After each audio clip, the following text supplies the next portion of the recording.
J'ai pour les médias antigouvernementaux et pour l'opposition anti-slovaque uniquement de mauvaises nouvelles. C'est par ces mots que le Premier ministre slovaque a ouvert un discours aux accents de défi et de revanche. Un discours qui ne s'adresse pas seulement à ses adversaires politiques, mais à toute une Europe qui l'accuse d'arrogance, de déconnexion et d'ingérence. Derrière le ton tranchant et les attaques personnelles, c'est une ligne politique qui se confirme, celle d'une Europe centrale qui se referme, s'affirme et revendique haut et fort sa souveraineté face à Bruxelles. Dans un contexte où la Slovaquie, la Pologne et la Hongrie redéfinissent leur rôle au sein de l'Union européenne, les mots choisis n'ont rien d'anodin. Ils marquent un tournant. Ce n'est plus seulement une opposition entre partis, mais une bataille d'identité, de valeurs et de vision du monde. Quand le chef du gouvernement slovaque dénonce les élites progressistes, critique les objectifs climatiques absurdes et salue le retour du groupe de Visegrad, il envoie un message clair. L'Europe de l'Est n'a plus l'intention de se taire. Derrière le discours officiel, c'est tout un mouvement politique et culturel qui prend forme. Un mouvement qui oppose le pragmatisme économique à la morale idéologique, la tradition nationale à l'uniformisation européenne. Une Europe fracturée se dessine, où chaque capitale cherche à peser de son propre poids, quitte à remettre en cause l'équilibre collectif. Mais jusqu'où cette résistance ira-t-elle ? Et que révèle-t-elle du rapport de force qui s'installe, lentement mais sûrement, entre Bruxelles et les nations dites souverainistes ? Bienvenue sur l'Essentiel Mondial, la chaîne qui décrypte le monde avec clarté et perspective. Ne partez pas maintenant, la suite va vous surprendre. Regardez la vidéo jusqu'au bout, partagez-la autour de vous et laissez votre avis en commentaire, parce que comprendre le monde, c'est déjà commencer à le changer. Merci pour votre attention et votre fidélité. Depuis son retour au pouvoir, le Premier ministre slovaque Robert Fico multiplie les prises de parole offensives contre ce qu'il appelle les élites progressistes et les médias anti-slovaques. Dans son dernier discours, il a adopté un ton frontal, accusant ses opposants politiques et certaines institutions européennes de mépris envers le peuple slovaque. Il cite notamment le chef de l'opposition Michal Imeka qui l'accuse de vouloir nuire au pays, et dénonce Imeka père, qui selon lui traiterait les Slovaques de gens stupides simplement parce qu'ils ne partagent pas les mêmes opinions.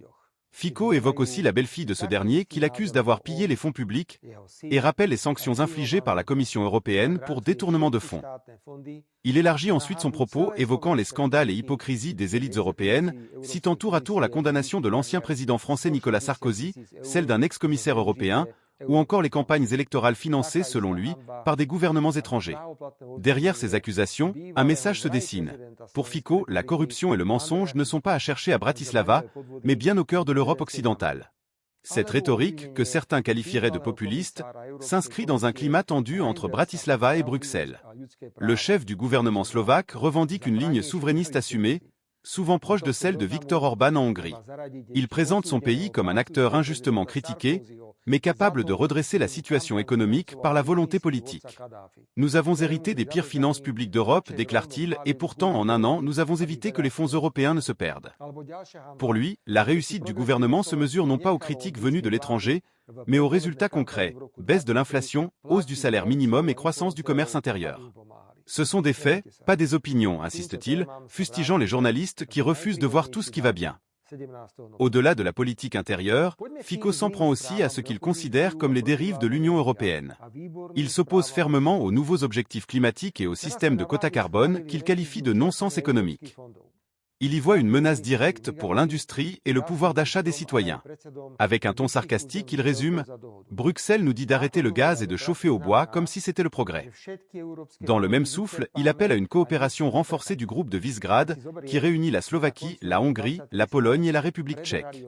Selon lui, ce bloc régional doit redevenir une force d'équilibre au sein de l'Union, capable de résister à ce qu'il perçoit comme l'idéologie dominante de l'Ouest européen. Lors de sa rencontre avec le président polonais Karol Nawrocki, il a salué leur compréhension mutuelle, affirmant que les nations doivent se tenir fermement attachées à leurs valeurs et à leurs traditions. Il se félicite même d'avoir été exclu du groupe des socialistes européens, après avoir introduit dans la constitution slovaque la définition du mariage comme l'union entre un homme et une femme. Nous avons simplement rappelé qu'un et un font deux, ironise-t-il. Le discours de Fico, au-delà de la politique nationale, résonne dans un contexte plus large, celui d'une Europe fracturée. À l'Est, plusieurs gouvernements rejettent désormais les standards politiques et moraux imposés par Bruxelles, qu'ils jugent déconnectés des réalités de leur peuple. La Slovaquie, en rejoignant cette ligne, renforce l'axe conservateur qui s'étend déjà de Budapest à Varsovie. Sur le plan économique, cette orientation souverainiste pourrait compliquer les négociations à venir sur les fonds européens, la politique climatique et la gouvernance budgétaire. Mais sur le plan politique, elle redessine la carte des équilibres internes de l'Union, à un moment où la guerre en Ukraine, la crise énergétique et la montée des extrêmes alimentent déjà les divisions. Ce discours marque donc bien plus qu'un simple affrontement entre un gouvernement et son opposition. Il révèle la profondeur du malaise européen, celui d'un continent partagé entre le besoin d'unité et la revendication d'identité, entre la logique des institutions et celle des peuples, entre la norme et la souveraineté. Robert Fico s'y positionne comme le porte-voix d'une Europe qui refuse de suivre les injonctions de Bruxelles sans discuter. Une Europe de la résistance, mais aussi du risque, celui de la fragmentation. Derrière les mots durs et les attaques ciblées, se dessine peut-être un avertissement. Car ce qui se joue à Bratislava dépasse la Slovaquie. C'est une bataille culturelle et politique pour l'âme même de l'Europe. Au fond, le discours de Robert Fico n'est pas seulement celui d'un Premier ministre en lutte contre ses opposants. C'est celui d'un dirigeant qui revendique une autre lecture du monde, où la souveraineté prime sur le consensus, et où la fierté nationale devient un acte de résistance. Ce moment politique révèle une fracture profonde, celle entre une Europe qui avance à plusieurs vitesses et des nations qui refusent de s'effacer derrière une idée unique de modernité. Derrière les mots, se cache un malaise plus vaste. Celui d'un continent qui cherche encore à concilier l'identité et le progrès, la tradition et la mondialisation. D'un côté, ceux qui veulent construire une Europe intégrée, unie autour de valeurs communes. De l'autre, ceux qui estiment que l'unité ne doit jamais se faire au prix de la voix des peuples. Entre ces deux visions, la tension grandit, et la Slovaquie, comme d'autres pays, devient le miroir d'un dilemme européen. Comment rester soi-même dans un monde qui tend à uniformiser tout ce qu'il touche? Peut-être que la vraie question n'est pas de savoir qui a raison, mais jusqu'où chaque nation est prête à aller pour défendre sa définition du bien commun. Car au-delà des alliances, des discours et des institutions, il reste une vérité simple. Les peuples ont besoin de se reconnaître dans ceux qui les dirigent. Voilà, c'était l'essentiel mondial.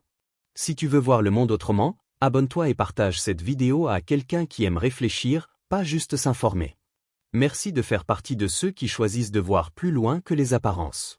Parce qu'au-delà de l'actualité, il y a toujours une leçon à retenir.